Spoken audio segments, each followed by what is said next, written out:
for one-on-ones today. I'm going to be back in Central Missouri a lot, and we'll do them then, but I'm prepared to answer any questions you have, and thank you for being here.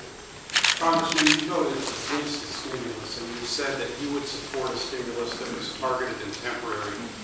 How big should the ideal stimulus package have been? How many hundreds of millions of dollars? Well, I think it should have been as small as possible, Tony, and the ideal stimulus package would be so stimulative that there wouldn't be any long-term costs. You know, if you do things that encourage investment, if you do things through tax policies and other policies that head the economy in the right direction, you wind up putting more people to work, more people pay taxes. I don't think you have to assume that it's a zero-sum game. I will tell you that last year, when I sat down with the majority leader and with the speaker and with our leader, and we figured out how to move forward with a quick stimulus package, the speaker says, look, this has to be timely, it has to be targeted, it has to be temporary. And this bill is none of those. 25% of the money won't be spent this year.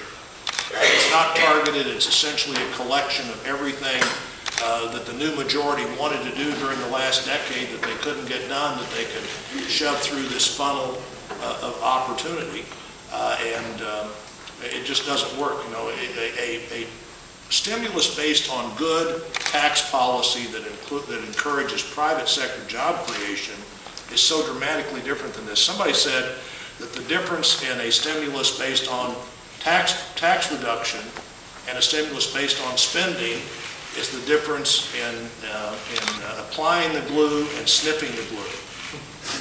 And so I'm on the side of applying the glue where you need to.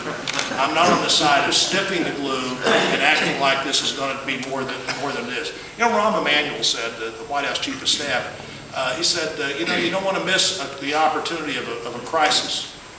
And I think part of the strategy of the last few months has been to make this crisis appear to be so big that any solution is better than no solution, and then you try to take full advantage of that moment to get everything done that you couldn't get done in the last decade. Wasn't that the same strategy when the TARP package that you supported? No, not at all. Actually, I did, not only did I support it, I wound up in the room where the Secretary of the Treasury and the head of the SEC and the head of the Federal Reserve came up and told the congressional leaders, if we don't do something in the next 14 days to 3 weeks, the financial structure of the country is going to collapse. And we need a blank check for $700 billion, and we need it now.